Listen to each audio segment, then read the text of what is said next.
Hey,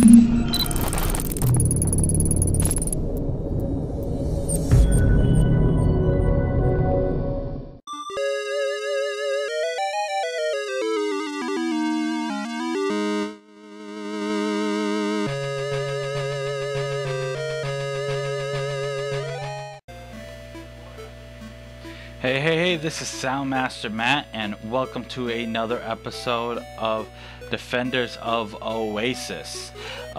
So real quick, we're just gonna run through the items. Prince, you don't do diddly squat. Salim, you make sure he has the chakram, the circlet, the cuirass, and that is actually his final equipment, so you're not gonna have to worry about him for a while. Agmar, you want to have him with the Chris, the mask, and the shield. The Chris and the mask are his final stuff. You also, with any spare money you have, go get the genie some oops, sorry about the fast forwarding. Some gilding from this guy over here. I gotta keep my finger off of that fast forward button.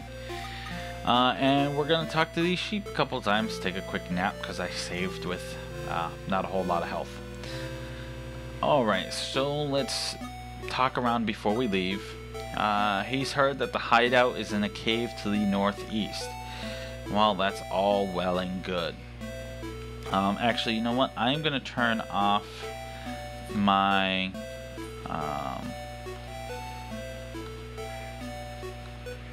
my controller right quick, and there we go. That should be good. Alright, so yeah, there we go. No more fast forwarding. It's gonna suck when I get into a fight, but that's okay. Alright, you need to say the password to get into the bandits' hideout. I hear they change the password ever so often. So that's not gonna work. So let's talk to this guy once more, and I'm hoping I can trip this now instead of later. How should I know? Why don't you hide near the entrance? Okay, so you make sure you do that back and forth, or maybe if you just talk to the guy down there. So while I'm taking this trip, and I'm not gonna skip any fights. I'm just gonna fight all the way through, since my my speed up button is gone. So we're just gonna fight all the way through, and I'm actually gonna read you the Wikipedia version of Ali Baba and the 40 Thieves, since it's very appropriate, since we are going against Ali Baba and the 40 Thieves. Ali Baba and his elder brother Qasim. Now see, Ali Baba and the 40 Thieves, Ali Baba's the good guy, not the bad guy, are the sons of a merchant. After the death of their father, the greedy Qasim marries a wealthy woman and becomes well-to-do, building on their father's business. But Ali Baba marries a poor woman and settles into the trade of a woodcutter. One day, Ali Baba is at work collecting and cutting firewood in the forest, and he happens to overhear a group of 40 thieves visiting their treasure store. The treasure is in a cave, the mouth of which is sealed by magic. It opens on the words Iftah Ya Simsim, commonly written as Open Sesame in English. The seal itself on the words Close Simsim, or Close Sesame. When the thieves are gone, Ali Baba enters the caves himself and takes some of the treasure home. Ali Baba borrows his sister-in-law's scales and weighs the wealth of gold. You know how hard it is to read something and play a game on two different halves of the screen? I mean, the fights are wonderful because I don't have to worry about them. Unbeknownst to Ali, she puts a blob of wax in the scales to find out what Ali is using them for, as she is curious to know what kind of grain her imperious brother-in-law needs to measure. To her shock, she finds a gold coin sticking to the scales and tells her husband. Ali Baba's rich and greedy brother, Qasim, under pressure from his brother, Ali Baba is forced to reveal the secret of the cave.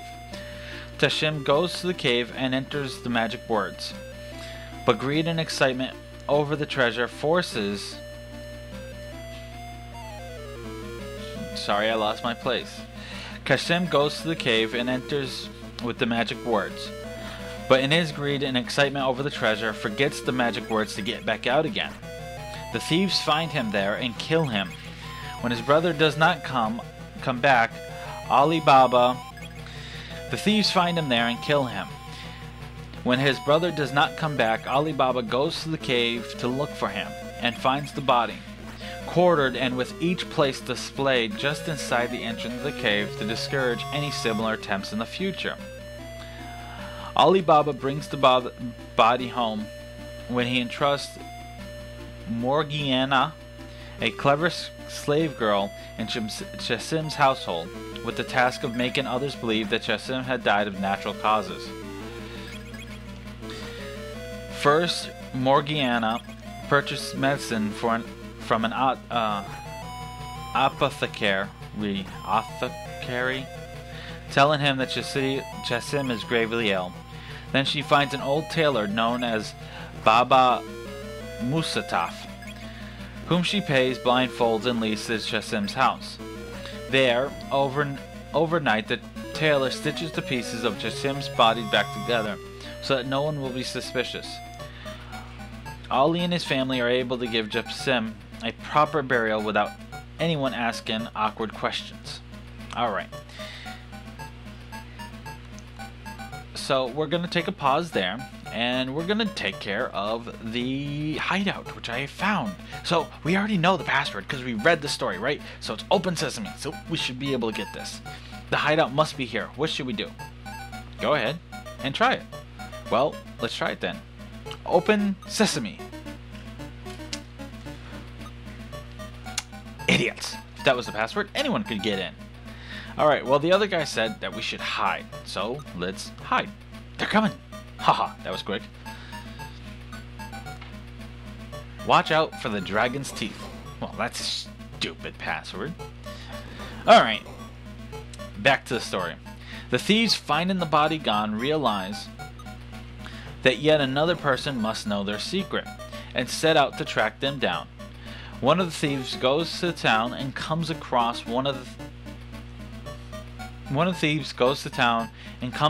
Baba Mustafa, who mentions that he just sewn a dead man's body back together. Don't bother talking to anybody, they ain't got nothing useful to say. Realizing that the dead man must have been the thief's victim, the thief asks Baba Musataf to lead the way to the house where the deed was performed. Alright, talk to this guy here. Okay.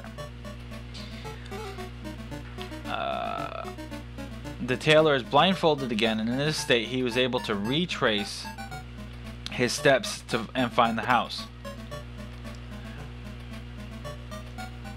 The thief marks the door with a symbol, and the plan is for the other thieves to come back. The plan is for the other thieves to come back that night and kill everyone in the house. However, the thief has been seen by Morgiana, and she, loyal to her master, foils the plan by marking all the houses in the neighborhood with a similar marking. When the 40 thieves return that night, they cannot identify the correct house, and the head thief kills the lesser thief. The next day, another thief visits Baba Musataf and tries again. Only this time, a chunk is chipped out of the step at Ali Baba's front door. Again, Morgiana foils the plan by making similar chips in all the other doorsteps. The second thief is killed for his stupidity as well. At last, the head thief goes and looks for himself. This time, he memorizes every detail that he can of the exterior of Ali Baba's house. And so, Agmar is yelling at us for being too damn loud. The chief of thieves pretends to be an oil merchant in need of Ali Baba's hospitality. One filled with oil, and the other 37 hide in the remaining thieves. Once Ali Baba is asleep, the thieves plan to kill him. Again, Morgiana discovers and foils the plan, killing the 37 thieves in their oil jars by pouring oil on them. When their leader comes to rouse his men, he discovers that they are dead and escapes.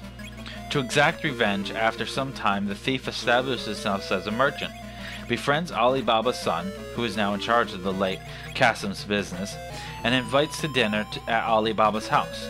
The thief, recognized by Morgana, who performs the dance with a dagger for the diners, and purges it into the heart of the thief when he was off guard. Ali Baba, at first angry with Morgana,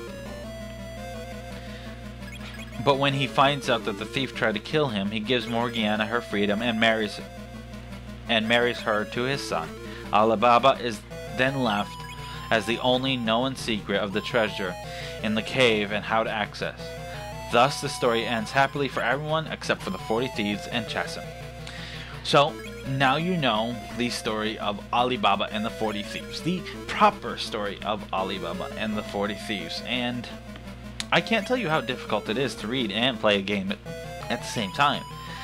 You know, watching TV and playing a video game is, you know, perfectly normal for me, but reading, it's really difficult. Now, one thing you might want to know about these Trafids is Trafids actually come from another book. It is a 1951 novel by John Wyndham's called The Day of the Trifid, which is a tall, mobile, carnivorous, prolific, and highly venomous plant. So, and yes, this is another recolor, so, you know, and also Trifid is Latin for trifold, so folded in threes. So you may notice that the thieves are gone. I don't need to heal. I'm still good. You did see the little sleeping thing in there. You do attain a mask in here, but because what the hell is his name? Agmar. There we go. Because Agmar starts at such a low level, I would say just grab the one at the store, so that way you could level up and not have to worry about it. Because I mean, look at the difference in health. I mean, Salim has 300 health, which is just freaking insane. You know, but whatever. Okay, so let's get... Oh, crap. So, you were after the treasure after all. I was suspicious from the start. Boss, those are the jokers we saw at the village of Ulk the other day. Are you sure? Alright, boys. Go on and get them. Get her done. Alright. So, now we have to fight some thieves. So, yeah, Ali Baba and the 40 Thieves. Ali Baba is not the leader of the thieves, even though everybody tells the story that Ali Baba is the leader of the thieves. That's hogwash. Ali Baba was pretty much just, you know, in the right place at the right time, and had a really good slave girl. You know, very loyal. Watched his ass. And also, you may notice the dance of death that she performs, which is the same thing that Salim has. If you select his dance, and maybe I'll do it next, it calls it the dance of death. So there's a little bit of a connection there. The son doesn't have a name, so maybe Salim is the son of Ali Baba and the awesome servant girl, and taught him that to allow him to protect himself. Except Salim's father was a sailor, so that doesn't quite work out. But you get what I'm saying. Let's see, anything else I can think of to say? This son of a bitch is pissing me off. He's just freaking hiding. This is the one thing I hate about hiding enemies. They're just so freaking annoying when it comes right down to it. Just kill the bastard already. Ah, oh, son of a bitch. Kill him. Kill him dead.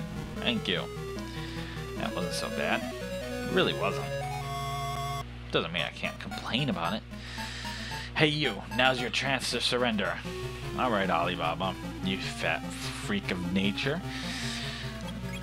Let's start this off right. Let's just warm you all up. 46, 48, and 50. Alrighty then. And of course Thief hides himself. And so we are gonna attack this thief. You know, get rid of the lesser. Well, never mind. Okay, well, we are gonna do Almighty now. So, you know, I've been, well, dumbass. I've been really enjoying this LP. Doing the little research and behind the scenes has really enlightened me. Like the story of Alibaba and the 40 Thieves. You know, I never knew that Alibaba was the good guy. You know, reading about, you know, that Shelobs are, you know, a creation of TR Tolkien's or whatever the hell the guy's name is that does Lord of the Rings.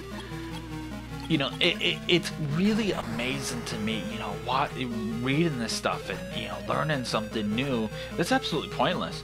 I mean, let's not kid ourselves. It is pointless information, but it's still cool, and I'm hoping you guys are enjoying this as well.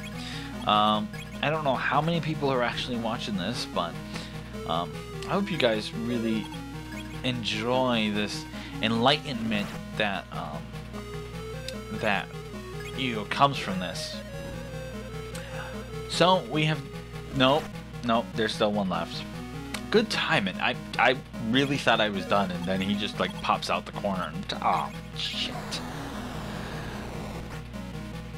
Alright, so now we have defeated Alibaba and the 6 thieves. Yeah. Help! I'm sorry. Please have mercy. Yeah, Alibaba is a pansy. So that is it for this video. The conclusion of the story of Alibaba and the 40 Thieves. And please tell me what you think. Are you one of the ones that was under the assumption that Alibaba was a bad guy, or did you know the original story that Alibaba was actually a good guy? Let me know. Are you enjoying this series too? So this has been Soundmaster Matt. Hope you enjoyed.